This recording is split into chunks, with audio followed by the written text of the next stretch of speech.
یک گوسفند در بیرون زایده بس چی نامعقوله کرده گوسفند زیسا دیتا آخر ده گریخت نه گوسفندک زایده مولای من در بیرون خو میروم یگان جای سرپناه خیلی چیزا نداریم میزوان در بیرون همه مولام در بیرون خوبه و میگیریم برا رو میبریم درون نمی قمیش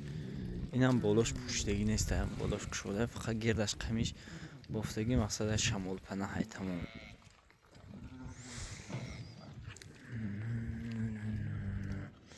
سیر کمانی که بدتگی خوب عشق خدا و شکر کن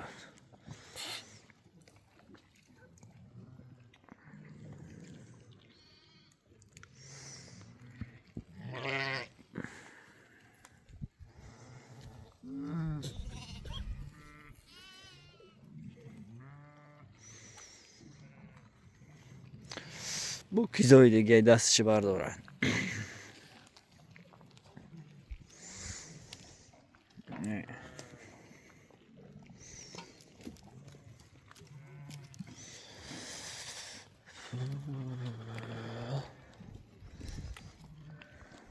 خونه کنی که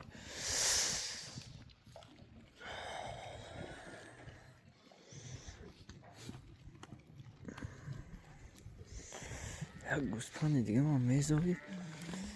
بهش نیست اینجا آب شکر اومد در اینجا زایده بوده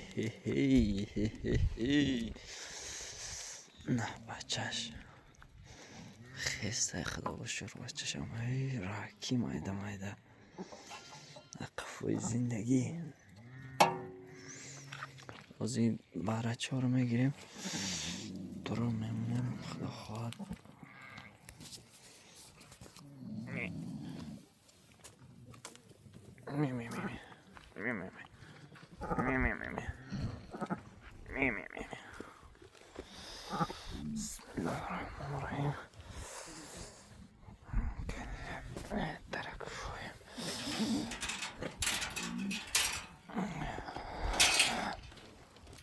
شویم بس مخلوق نخی من بارچم درمونم تمام می می می می می می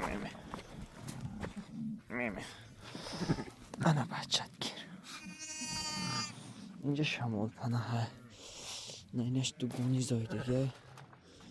دو تا باره داره دو یا باره دیگه در اون طرفه یک تاش سرخه یک تاش سیاه یک تاش از طریف اوتاش رفتگی یک تاش طریف اوچاش گیر تول ما ویش هم میبرم ایناش گوسفنده زایدگی من در اینجا درون قمیش در نوه های یم خریشم